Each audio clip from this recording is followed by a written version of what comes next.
Okay, well, thank you, Arnold, and thanks very much to you and Mark for running such a fun meeting. I've enjoyed it a lot. I think everybody else here has too, from what I can gather, and thanks to all of you for sticking it out this far. This talk is inspired by some of the things I've done in these papers here. PSCF is the Perspectives in Science and Christian Faith journal. Some of it is a genuine physics paper. And I think the title of this, I hope, will become clear later on, but I thought about it because physics, I think, is at an edge point in its history right now, at least fundamental physics is. And in some sense, when we push our faith, we're sort of at the edge of what we can understand and believe.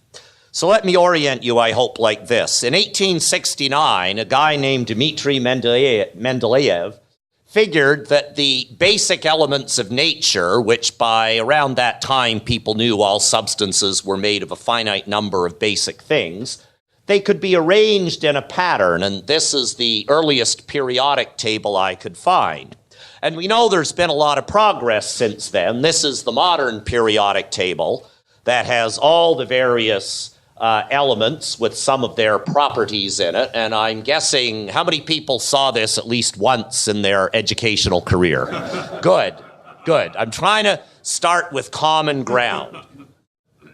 So we know a lot about this, and everything in this room is made out of combinations of these various elements.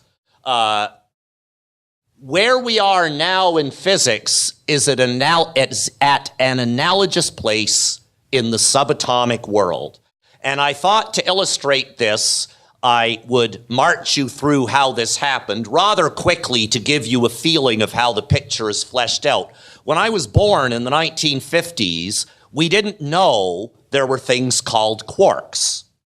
In 1961, George Zweig and Murray Gell-Mann independently suggested that particles like the proton and the neutron, those are the things that make up all the elements. Hydrogen is 1 proton, helium is 2 protons, 2 neutrons, lithium is 3 protons and 3 neutrons, and so on.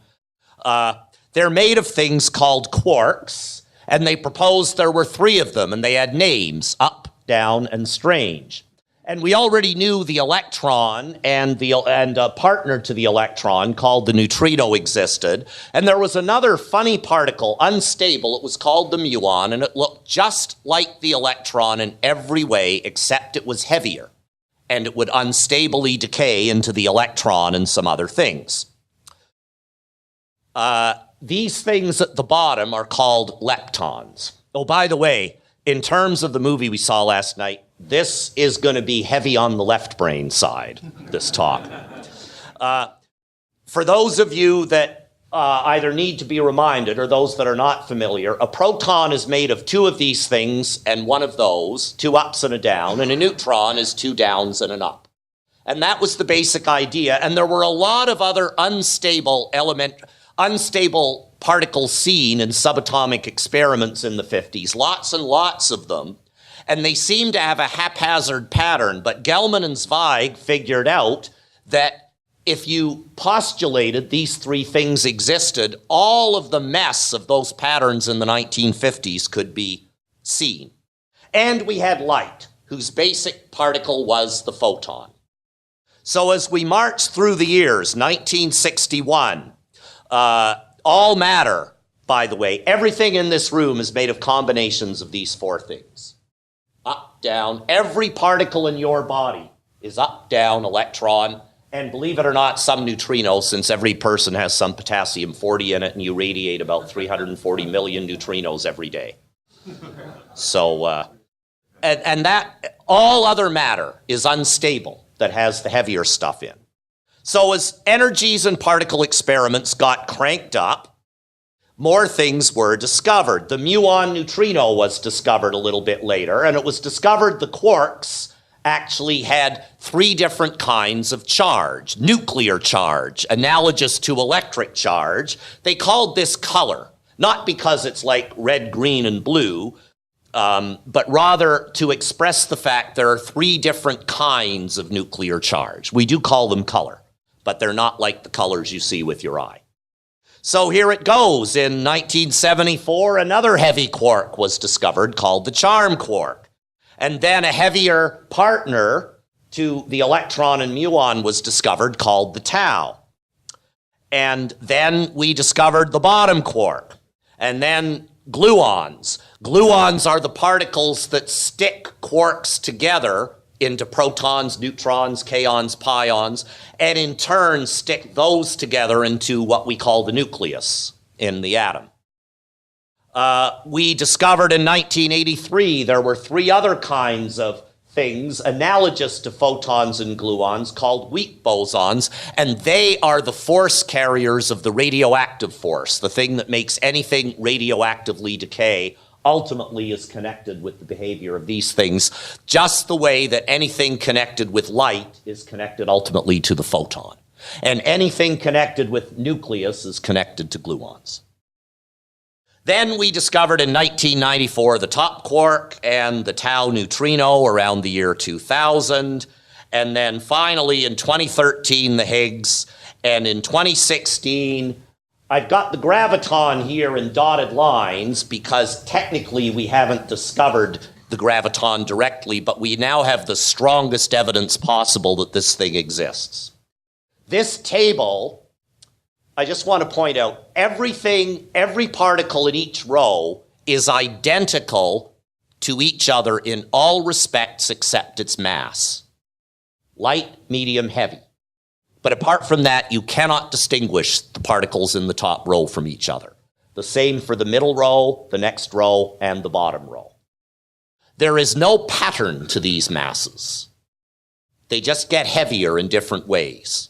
No one knows the reason why at this point in history. Furthermore, we know it stops here. We know there isn't a fourth generation, or rather, if there is, it must have its neutrinos with very different properties than the first three.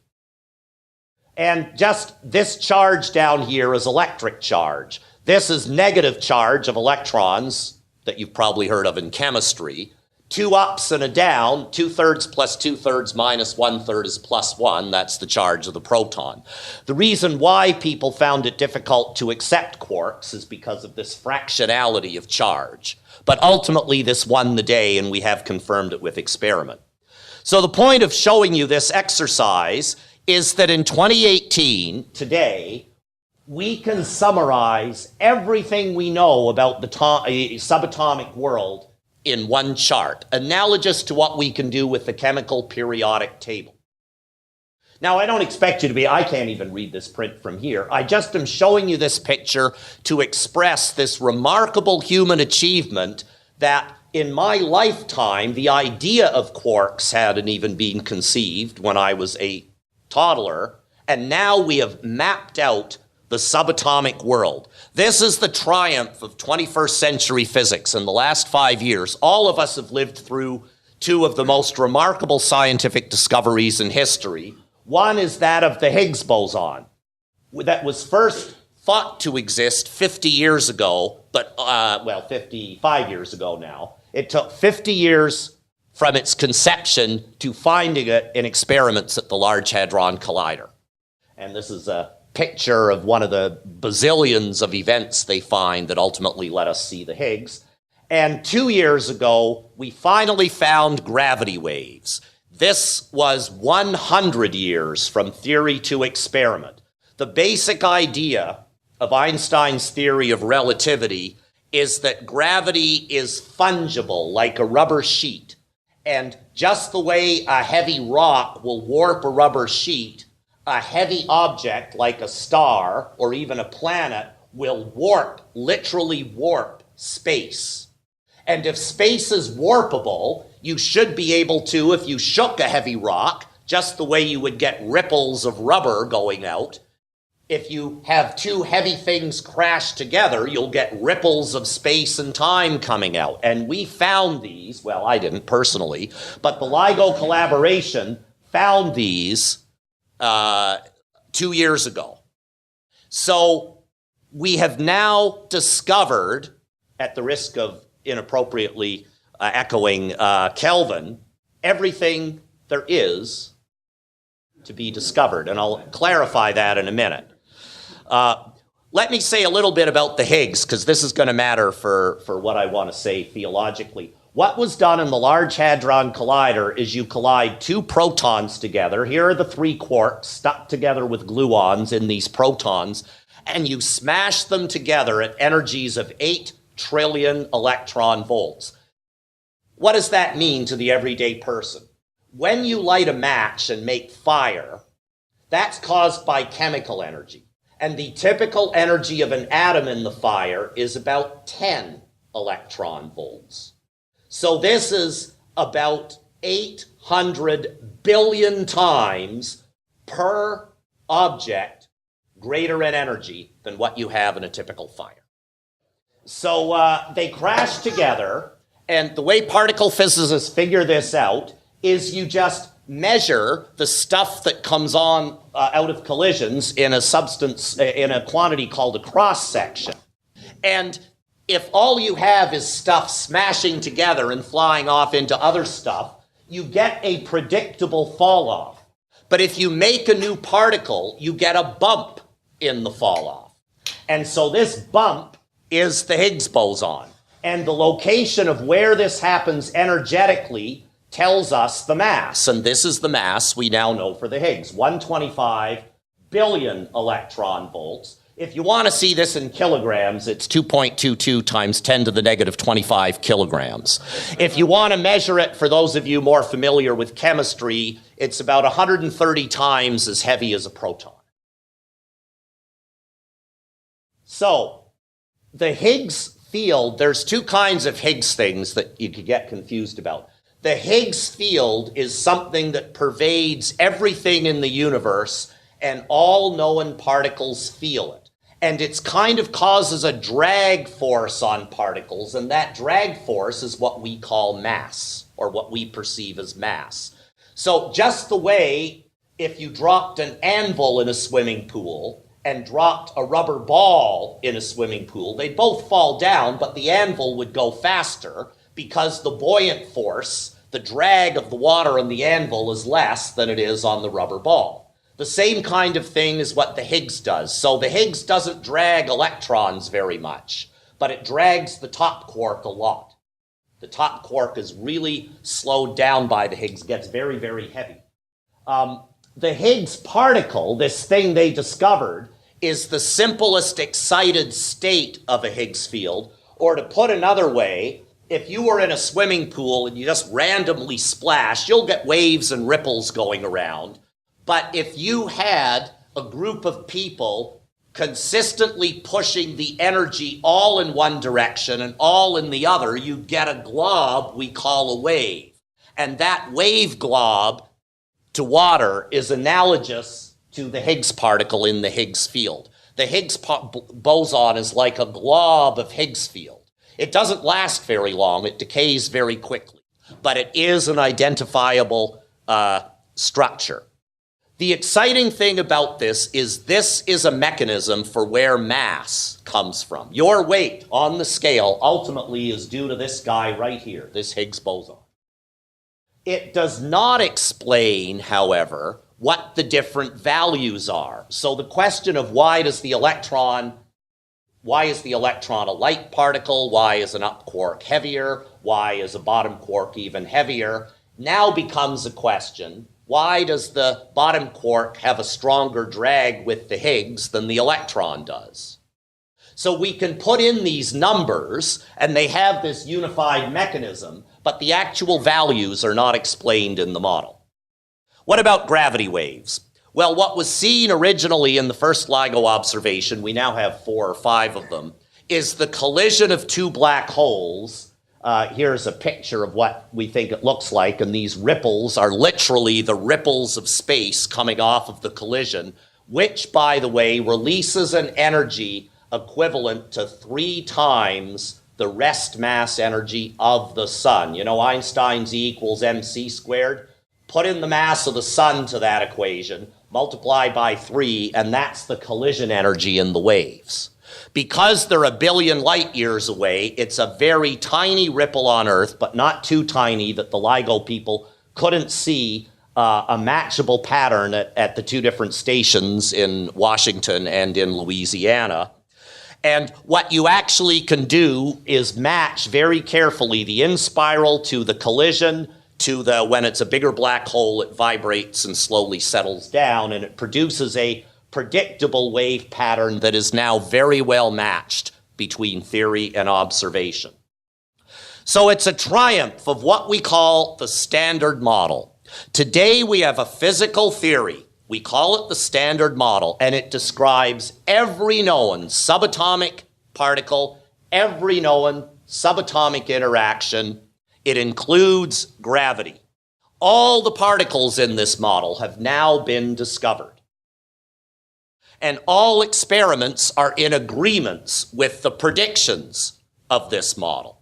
And here's an example of that. One way of checking it is, as I said, the Higgs boson, when it's formed, has to decay. And it can decay into photons, or those Z and Ws responsible for radioactivity, or those heavy electrons we call tau leptons, or bottom quarks. And what you can do is compare the measured value relative to the prediction of the Standard Model. And you can see every one lies within limits of error along what we would expect from this Standard Model, hence the name Standard. So you might think we'd be happy. It's a bit like your mother would say, "Oh, that's very good, dear. You've now completed your science project. Now please go and brush your teeth and go to bed." But we're not happy. We're not happy. Everything works except this model has 27 adjustable parameters. And we don't know where they come from. In other words, we have to have 27 different experiments to tell us what these numbers are. The theory doesn't tell us. Once we have them, we can predict tons of other things. But where do these 27 numbers come from? 12 of them are the masses, or the drag coefficients with the Higgs field. Another one is the mass of the Higgs. 4 of them are mixing angles. 1 of them is a vacuum mixing angle. 4 of them are the force strengths, and 1 of them is cosmological constant. There's the 27. It doesn't include dark matter. To the best of our knowledge, we're not completely sure, but dark matter doesn't seem to be made of stuff that is in the Standard Model, which means it's not made of periodic table matter. Why isn't there antimatter? There is, at the beginning of the universe, there seemed to be equal quantities of matter and antimatter, but today we know the universe is predominantly matter, and the only way we know how to make antimatter is in subatomic particle experiments, or there's a tiny bit in cosmic rays. And most perplexing to theorists is we really don't know how to make gravity a quantum force. All the other forces obey the principles of quantum physics. Gravity, we don't know how. But most perplexingly is experiments see absolutely no new physics, which wasn't the way the script was supposed to go when we turned on the Large Hadron Collider. I started asking about 10 years ago, what if all they see is the Higgs? Oh, Rob, they're going to see something new. Oh, Rob, there's going to be new physics. Well, you know what? They found the Higgs, and that's it. Every experiment agrees with what is standard. There is not a scrap of evidence for new symmetries like supersymmetry, no evidence that these particles are made of even tinier particles, no evidence for exotic things like mini black holes or axions, or nothing. Nothing, nothing. So we're at the edge. And this is what I mean by physics at the edge. We're at an interregnum. On the one hand, yeah, we've confirmed in my lifetime the basic model, the periodic table of subatomic physics, but on the other hand, we have these puzzles and no experimental guidance as to where to go next, and lots of theoretical ideas that aren't working out. What about faith? Well, here maybe we're a bit more familiar with the characters of faith.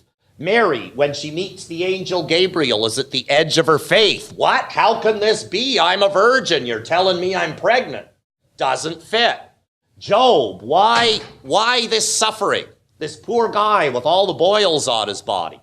Esther, was I really chosen for a time like this that somebody like me has to go and petition the king?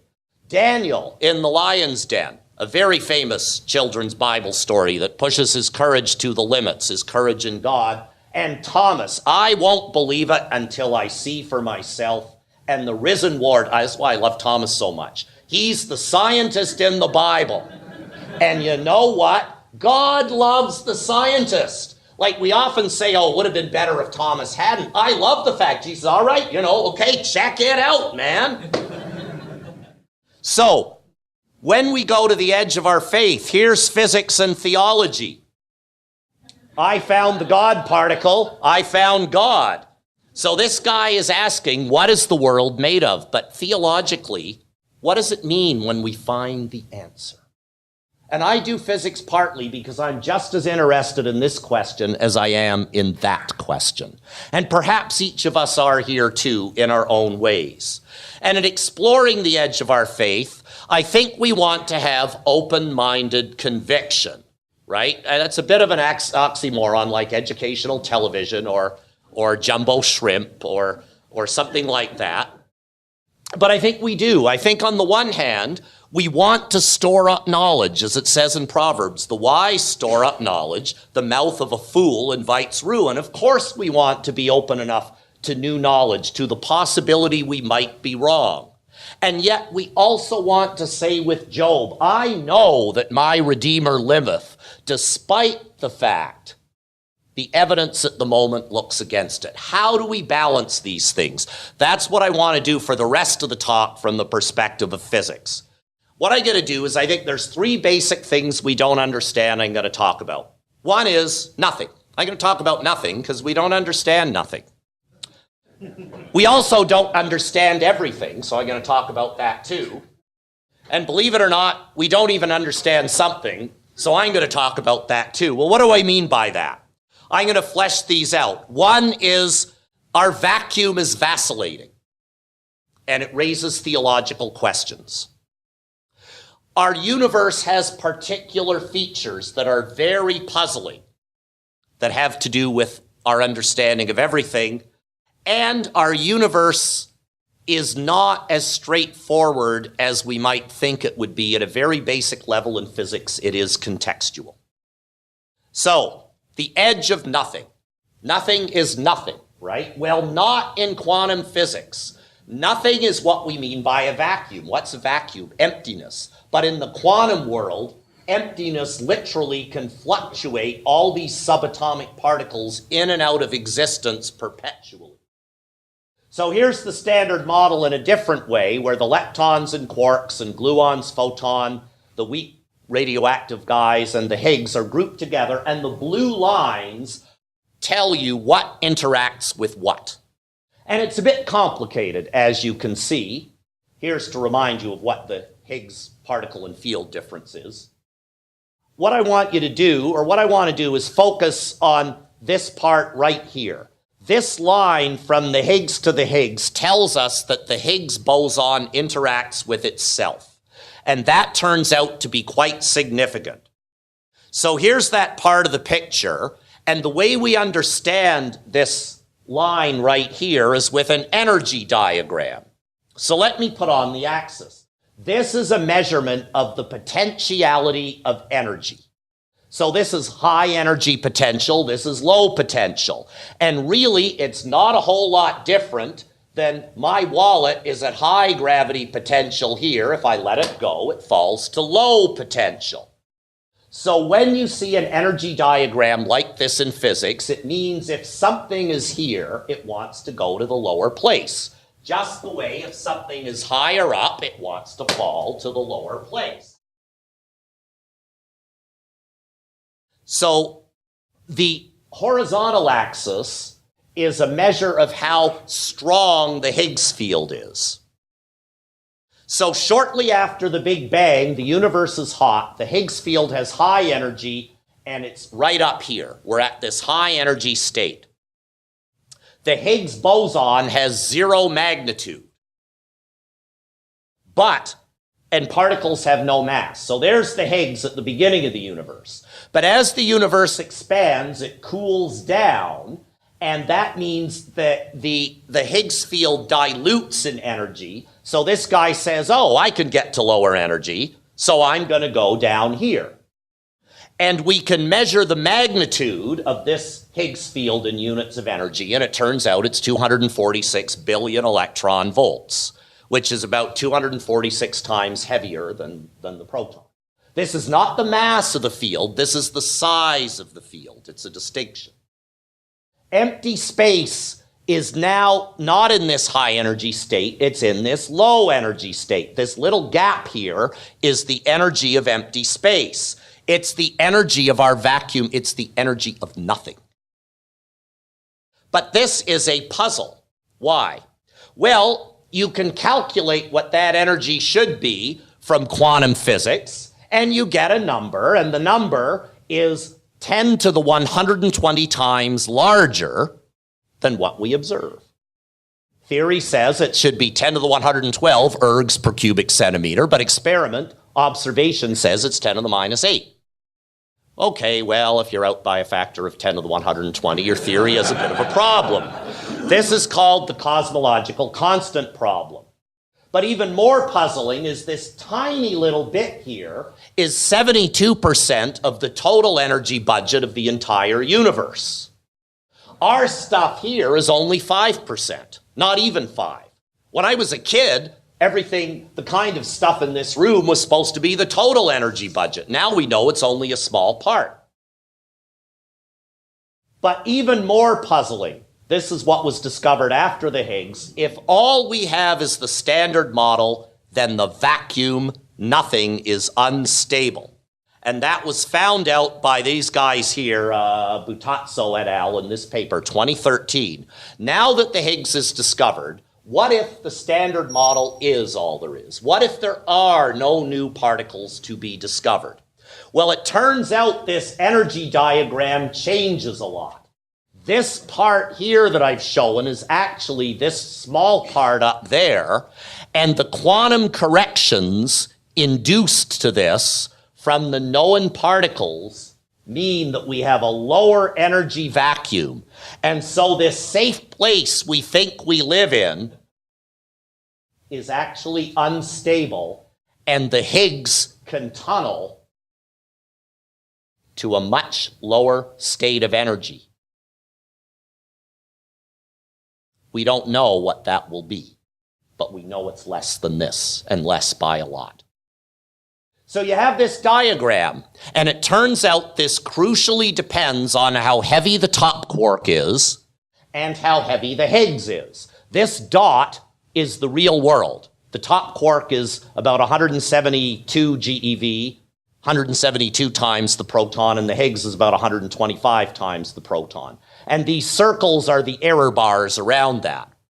If the top were too heavy, our universe would be unstable, which means it already would have decayed and all of us wouldn't be here. If the top quark were light enough, we'd be in a region of stability. Likewise, if the Higgs were heavier, we'd be in a region of stability. But we're not. We're in a region of metastability. Here are the measured values right there. In other words, metastability means someday our universe is going to decay into this lower energy vacuum. Nothing is unstable. There's a line between where it's metastable and where it's fully stable. So what the heck does this mean theologically? This vacuum eschatology is catastrophic. If a bubble of true vacuum formed right now, that's the way it would work. You'd get a tiny fluctuation, right? You could, in this room, get a tiny little fluctuation of vacuum. A state of nothing that would be lower energy than the nothing right now. That bubble, that little region, would expand out at the speed of light, annihilating everything in its path. It would happen so fast we'd be gone like that. And then it would eat the Earth, and then the solar system, and then the Milky Way, and then the local cluster, and they would just annihilate the whole universe. I'm not making this up. So I think, what does this mean? Is this a built-in feature of creation? Did God deliberately create a metastable universe? Or maybe not. Maybe this is a reason to think, no, God would create a stable universe. There must be new particles that rescue us from this vacuum disaster.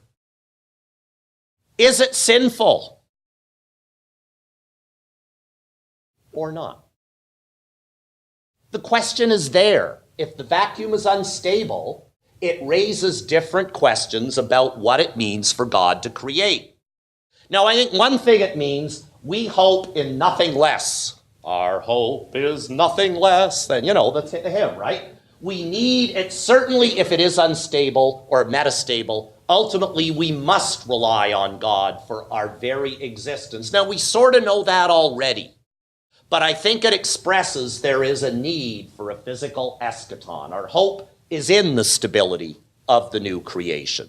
Heaven and earth will pass away. My words will never pass away, says Jesus. Or, maybe it really is a built-in feature. The creation is subject to frustration, not by its own choice, but by the will of the one who subjected it, in the hope the creation itself will be liberated from its bondage to metastability.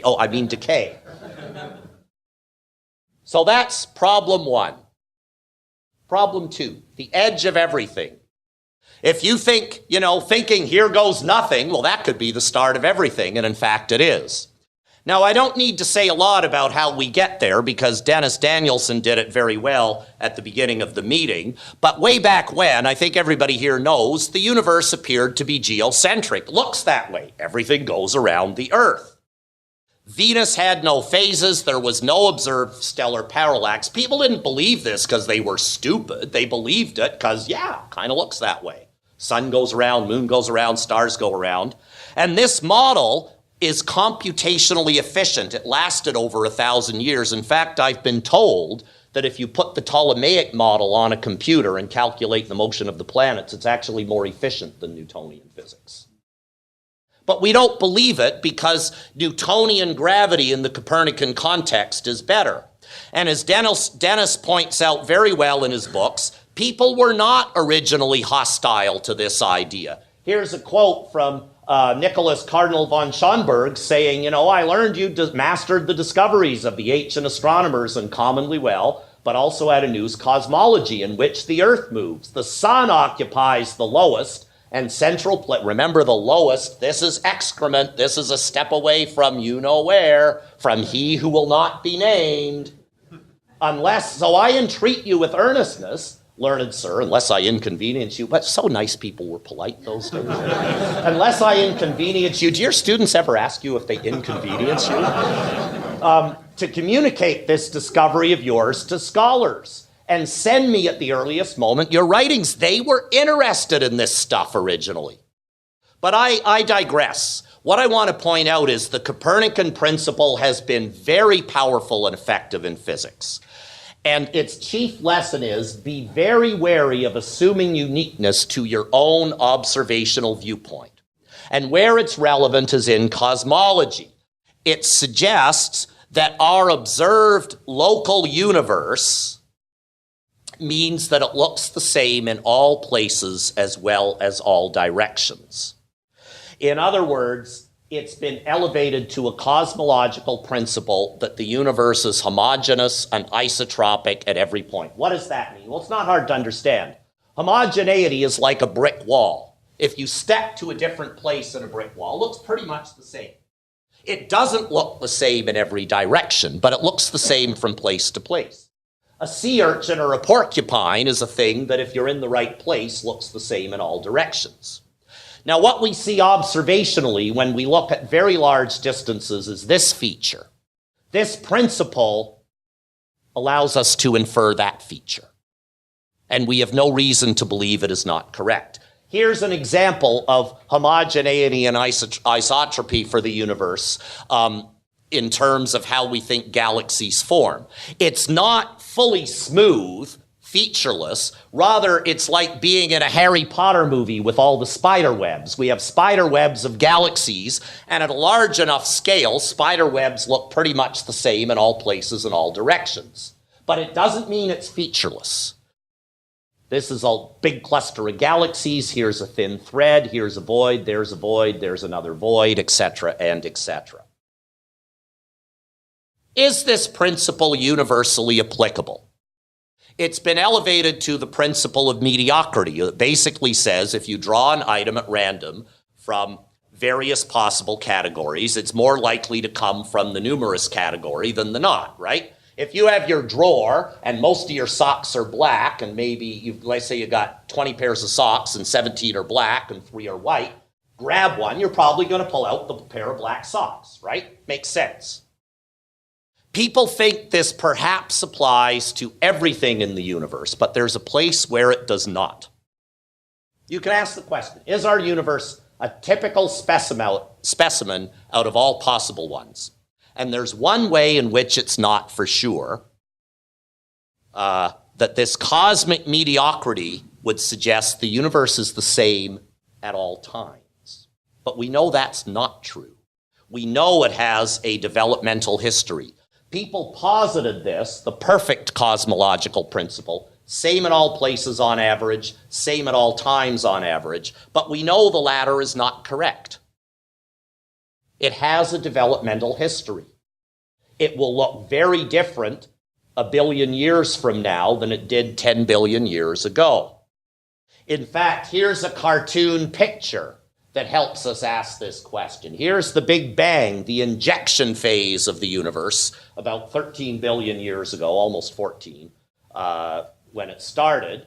Then it has a directional development. It has a developmental history, just as all biological organisms do. And finally, today, it has very particular features, selection kind of effects. There are special laws of physics that take us from here to there.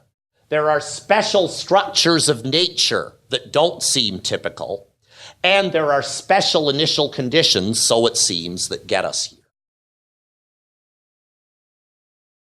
So it doesn't appear to be typical. So are we in a cosmocentric universe? The universe began at a particular time. Time moves forward everywhere. We don't look out in a telescope and see stars unevolving. We could. Logically, it's not forbidden. We could look out there and say, oh, look at those aliens. Time's going backwards for them. We don't see that. Quantum physics appears to be universally operative. Normal matter, as I said, is rare. Here are the different percentage fractions. But most curiously, as our universe appears to be biophilically selected, its life-permitting features are a narrow subset of the range of possibilities. And furthermore, our cosmos is delicately balanced between being positively curved, where it would collapse like that, and negatively curved, where it would explode so rapidly nothing would form. This balance is extraordinarily delicate. And I could say a lot about that. I don't have time. And the problem with knowing if we're in a cosmocentric reality is not easy to go to a lab and make another universe. You could apply to NSERC for grant funding, but I don't think they'd give it to you. Brandon Carter first raised this kind of question. The basic idea is, let's compare our universe with a set of possible universes allowed by the known laws of physics and ask, are the life-permitting features that should come out, we know they come out in our universe because we're here, are they typical or are they not typical? And the answer, compressing a lot of things, is our universe appears to be very special, very finely tuned for life's existence. Here's an example of how that works. Let's consider an atom where we have electrons, protons, and neutrons and protons. If the neutron were 0.2% lighter, if this mass of the neutron, here the red numbers are the ones we could adjust. If we adjusted that 9 to an 8, all neutrons would decay. We have no atoms, no molecules, no life. We have hydrogen, that's it. We need more than hydrogen for life. What if it were the other way around? If it were just a tiny bit heavier? Well, hydrogen wouldn't be able to form. We'd only have heavy water or heavier elements. We'd have no water. Without water, we have no life as we know it. That's an example of this. Now, this speciality runs against an anti-theological grain. So to revive Copernicanism, people have asked, could we be living in a multiverse where our entire universe is a small part of a much larger structure, where there are lots of universes all over the place, gazillions? Do the finely tuned features here indicate that we're a tiny part of a much bigger thing?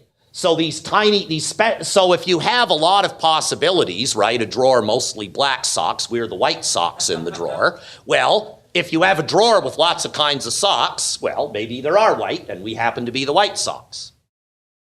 I'm not talking about baseball. You can actually, it's thought you cannot test this idea, and for the most part that's true. But there's a sense in which it's a teeny weeny bit probable. The idea is this. You have this vacuum, a false vacuum of higher energy, and then you can get a bubble of true vacuum, which would be our Big Bang. And our true vacuum could go to an even truer vacuum, as I said earlier in the talk. Maybe. But this can happen again and again and again. And this is a way of generating lots of universes. You have a gigantic false vacuum, and then here's a bubble of universe, another bubble, another bubble. And it's possible for these bubbles to collide. And there is, in the cosmic microwave background, a region of the sky that's notably colder than we expect it to be on statistical grounds. It's called the cold spot anomaly. Some people thought it might be a supervoid, a gigantic void of matter, but that has recently been ruled out by the Gamma survey. Maybe it's a statistical fluke, but maybe it's evidence that one of these bubbles collided with our own early in the universe. Maybe. But if it is, it raises the question of everything exists. And Scientific American, being a little more sensationalist, infinite Earths and parallel universes really exist. Do they really? Well, everything means everything, doesn't it? This goes beyond normal science. We have, in any normal science, we know the things we can see, but we know there are things we haven't seen yet. We know that what exists is certainly larger than what we can observe, even for the universe as a whole. The question is how much larger. We have everything that could exist, but we think does not exist. For example, one aspect of this is you could imagine a universe where you chose not to go to this conference. If the multiverse is right, way out there you have a duplicate that didn't go to this conference, but the rest of the conference is duplicated. Now, we think that doesn't exist. But if the multiverse does exist, we have this big problem of how we bound that which does from that which does not. And we can't use observation to do it. How do we demark the possible from the potential? We have to rely on unbounded resources to do this job.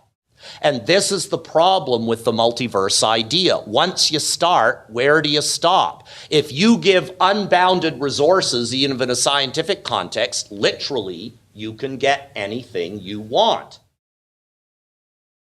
Might be statistically unlikely, but that's a very different statement from saying it can't exist.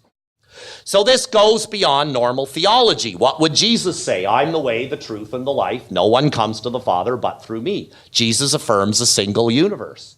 Oh, but in my Father's house there are many rooms. If it weren't so, I wouldn't have told you. Jesus affirms a multiverse.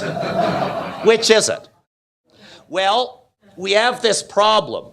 The usual theological problem is, why is there something instead of nothing? We're pretty sure something exists. The multiverse, this is theology's old challenge. The multiverse, when you extrapolate it, indicates everything that could exist actually does exist, including all the different possibilities your life might have taken. Why is there something rather than everything? Is there a particularity to existence? This is what I call the puzzle of particularity. In Latin, we have creatio ex nihilo. But we also have to deal with, I think, creatio ex omnia. Omnia is everything, nihilio is nothing. If I'm pronouncing the Latin right, I'm not that good at Latin. So we have these theological pictures. The usual one is we imagine God conceiving a universe, maybe various kinds of universe, but he instantiates one of them, and we have some kind of ontological distance between God and the thoughts of God and the actual physical creation. In the beginning, God creates heaven and earth. But God asked Job, where were you when you did this? Tell me if you understand. In the multiverse idea, God's thoughts are created all the time. Whatever God thinks of, God does. Does this really make sense? There's no telic selection. If you have a one-to-one correspondence between God's thoughts and God's actions, what function does God serve? We need some kind of particularity. The string gods, string theorists say, oh, Rob, you're such a wet blanket. God is powerful. God could create lots of universes. Maybe God does it like this. He imagines all these different versions of of kinds of multiverse, but there's the string multiverse, and we know that's right, because string theorists are always right. And so then you create string theory, and then the string theory gives all these actual different physical universes, about 10 to the 1500, roughly speaking. That's a numerical estimate that came in a paper about 15 years ago. I'm not making that up either. I'm making any of this stuff up. I'm really not. I know you might think I'm really, really not. So he is in all things, before all things. We do have, I think, some interesting theological issues, less practical than climate change, I do agree, but the questions are there. So the idea here would be some mathematical principles force God to select this theory, and theory S has many different physical realizations, and we are in one of them. Now, this is an improvement over the general case, but I think not good enough, and I think there's theological and scientific work. How do we deal with particularity? What are the limits to Copernicanism? Last thing, the edge of something. We have the known knowns. For example, the age of the universe, the expansion rate of the universe. But we have the known unknowns, dark matter and dark energy. We're still exploring what these are. And we have this energy budget. This actually is an older picture. This should be 72% now. I forgot to update this. But the point is, we know normal stuff is only 5%. Normal stuff is periodic table matter. Dark stuff, it's gravitationally attractive, but apart from that, it doesn't seem to have anything to do with periodic table matter. And then we have the unknown knowns. What the heck? Wave functions, quantum interference, and quantum contextuality, and that's what I want to close off with. Physics in a contextual universe. Normal physics and normal theology tend to be similar. We tend to assume the universe is objectively real. We tend to assume that all measurement errors can be arbitrarily reduced, that the outcomes of experiments doesn't matter how you perform the measurements. But in quantum physics, this isn't right. We can't reduce all measurement errors arbitrarily. And we can't seem to have both objective reality and non-contextuality together. Why is nature like this? Let me illustrate this. You've already seen it if you went to some specialized talk. The famous double-slit experiment. Take a gun that fires particles and have them go through two slits and collide with the wall. You'll get two lumps. If you take water waves and do the same thing, you'll get a diffraction pattern. Want to see it? Do it with light right now. Put your fingers close together, but not so close they're jammed. Look at light. You'll see little dark and light fringes. That's the same as you're doing a slit experiment there. Now, what actually happens in the real world, if you fire electrons that are supposed to be like particles through two slits at a screen, well, you see all these dots. Oh, yeah, that looks like particles. Yeah, it looks like particles. Well, is it? Is it? And you see this light and dark pattern emerge in experiment. You go from particles to wave-like behavior, but all you're doing is firing more and more electrons. This is a real-world experiment. There's the paper that describes it. It's been done a lot. Somehow, all the electrons at the beginning or know what the guys later on are going to do and vice versa. How can they know? They don't have any brains. They're electrons. And yet they somehow have this particle-wave duality. There's lots of applications to quantum physics. Transistors, lasers, computers, lots of physical effects. I'm not going to talk about them. But what the weirdness does is give us an analogy to an economic conundrum we're often faced with. You want to repair your house. You want it to be good. You want it to be fast. You want it to be cheap. But you can't have all three. If it's good and fast, it's going to cost you a lot of money. If it's fast and cheap, you'll get a lousy job. And if it's good and cheap, anybody have a contractor work on their house? You can't get all three together. We looked at this in the context of physics, Danny Turno and Reto Inicho and I in this paper. The same conundrum appears to exist between objectivity, there's a real world out there, determinism, the laws of physics determine the future from the past, and independence. I can do whatever experiment I want. If you have these two without this, you don't really do experiments. If I can't choose how to set the dials of my devices, I'm not really doing an experiment. If I have these two together, the world is not objectively real. And if I only have these two, I can't make any predictions. There's no determinism. Well, we want all three of them, but what we show is you can't. You get 2 out of 3. Pick your poison. Do you want the world not to be real? Do you want the experiments to be meaningless, or do you want us to be unpredictable? This is expressed in this Schrodinger CAD idea where you have a radioactive element that by quantum physics after 1 hour has a 50% chance of decay. You're an animal hater, so you connect it to a hammer that's going to hit a jar of poison, so when the thing decays, the hammer falls, the poison breaks, killing the cat. But if you don't look at it, as Schrodinger pointed out, the cat is 50% dead and 50% alive after 1 hour. That's nuts. Cats are either dead or alive. How can you test these crazy ideas? Well, you can do them with light using a gizmo called a Zehnder Interferometer. How am I doing for time? About 3 or 4 minutes.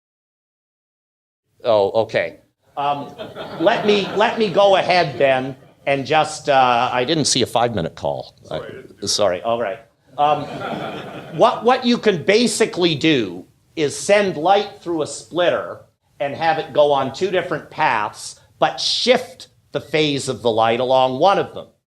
If you put a beam splitter in at the other end for 2 detectors, then you find the light has a wave-like pattern. The blue detector is wavy as you change the shift. The red detector gets a wavy pattern as you change the shift. But if you take this out, you get a particle pattern where you get a 50-50 chance as the photon is split. The counting statistics determine whether you have this or this. If the statistics are like that, you've got waves. If they're like that, you have particles. It's actually possible to choose reality in the following sense. When the photon goes through a beam splitter, you can decide afterward, randomly, whether to insert the second one or not. What that means is that the photon, once it's gone through, doesn't know if it's going to be a wave or a particle. This is called the delayed choice experiment, and what you can do afterward is collect all the data when the beam splitter was in, and all the data when it was not in, and if the photon really knows if it's a wave or a particle, you're going to get different patterns compared to the ones that you would get had you left the second beam splitter in all the time. So this is called delaying the choice. Well, what happens when you do this is you still see the photon being a particle when the beam splitter is out and a wave when the second beam splitter is in. So in this sense, reality is contextual. If I collect all the data when the beam splitter happened to be not in, put it together, I find no matter what the phase is, I get 50-50 counts. The photon is like a particle. If I compare all of the ones where the beam splitter is in and look at the data, then I see a wave-like pattern. The photon is a wave when the beam splitter is in, even though it was randomly put in and out event by event. Now, how contextual is quantum mechanics? We have this phenomenon called superposition. Normal coins, let's take a coin, normal coins are either head or tails, but if I could make the coin quantum mechanical, it would be an indefinite combination of head or tail, where the quantity alpha, if I square it, is a number that tells me how likely it is to be tails in this picture, whereas if I square the number beta, that tells me how likely it is to be heads. I can also put two coins together, give one to Alice, give the other one to Bob, and I could ask, okay, what happens if they both get, what happens if one gets heads and the other gets tails? I can do the same kind of thing. If left gets tails, right gets heads, and vice versa. A quantum coin in the lab is like a photon. And photons have two polarizations. You can call one of them as like heads, the other one's like tails. And if you combine light in a certain way, you can actually entangle both of the polarizations. So you can have head up sideways combined with sideways up for the photon, just the way you can combine head-tail with tail-head. What does this mean? Well, it means the probabilities of everyday life become very different. If I have two people flipping coins randomly, then normally I get a 25% chance that head-head, head-tail, tail-head, or tail-tail will occur. About 1/4 of the time I'll get each combination. But I can entangle coins in such a way that whenever Alice gets heads, Bob gets tails, and whenever Alice gets tails, Bob gets heads, and the other two possibilities never occur. This is a very strange probability pattern. It does not occur in normal physics. There are other ways of combining things together. This is the most extreme way. So this leads us back to Schrodinger's cat. Schrodinger's cat can be in a combination of alive with the poison bottle unbroken and dead with the poison bottle broken. The problem is this runs against everyday knowledge. It's not something we see in everyday life. And we still are struggling with how to understand this contextuality in the atomic world relative to the apparent lack of contextuality in the everyday world. And so this led us to the paper I wrote earlier, that in some sense we have an unpredictable unreality. If realism means that something must be either a particle or a wave, and if determinism means the future can be predicted from the past, we show in these couple of papers that these ideas are not compatible. If you want realism, you've got to sacrifice some determinism, and vice versa. So you have these very strange things that I showed in this chart. You can't construct a deterministic theory that makes both types of these objective properties real. You can't be both a wave and a particle. The experiments tell you whether it's one or the other. So theology in a contextual universe. What's the connection? What is the role of objectivity and determinism? It's a bit like balancing love and justice. We want a just God, we want a loving God. And it's in Christ that we unite these two in what one might call a Christ-like contextuality. But it's the ongoing problem of the church, of the people of God, to wrestle with this contextuality of love and justice. So let me, in my probably 90 seconds, mention an application of this that I didn't think of. It's in terms of perichoresis. The idea of the Trinity, that the Father, the Son, and the Holy Spirit are mutually indwelling.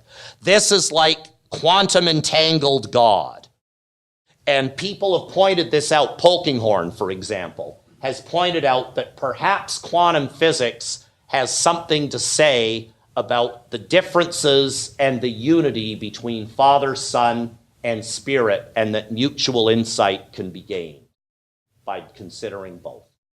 So I'm sorry I had to zoom ahead at the end, but this is the edge of the edge. This is the basically the end of the talk. Instability, the instability of nothing versus the particularity relative to everything versus the contextuality of existence.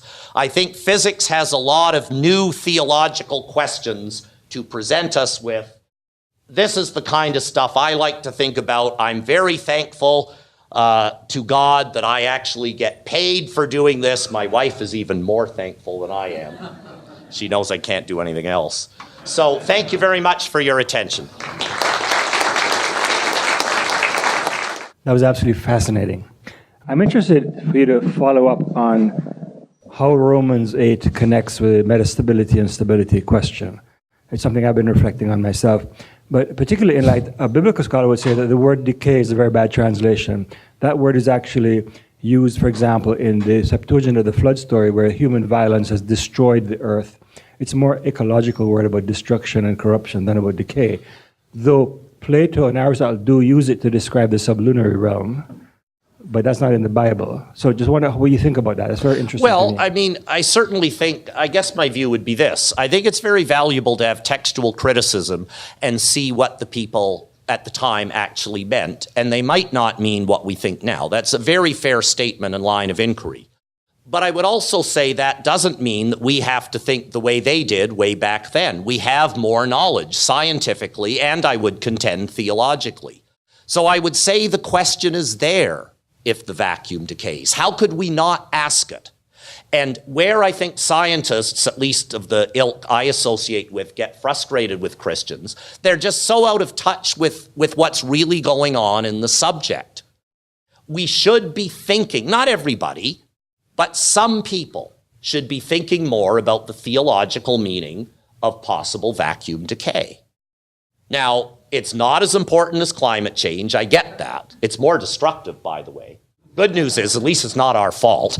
But nevertheless, I think it's rooted in this, even though the original word might not mean what I've conferred it now, I think it's a fair statement to say it's an outgrowth. That would be my view. And it's a reasonable outgrowth based on reasonable inference from what we know now. Well, I guess I'm interested in knowing how entropy compares with that, because entropy, isn't that kind of a slow motion resulting in the same thing, a flattened out universe? Well, that's another form of eschatology, that if the vacuum doesn't decay, we face in a different way, that as time goes on, eventually all the stars burn out, eventually they get gobbled up by black holes, and eventually the black holes, to the best of our knowledge, will decay as the universe continues to accelerate into a cold, dark, lifeless nothing. But the nothing is always the same nothing in that picture. It's sort of, I mean, it's death in slow motion instead of death in fast motion. Polkinghorne has said this in some of his books. The bigger problem for Christian faith is not origins, it's eschatology relative to what we know about science. And how do we understand a good and loving God in a universe that is ultimately fated for some kind of doom? And I think there are answers to that, but I think we tend not to think about them very much as a community, and we should.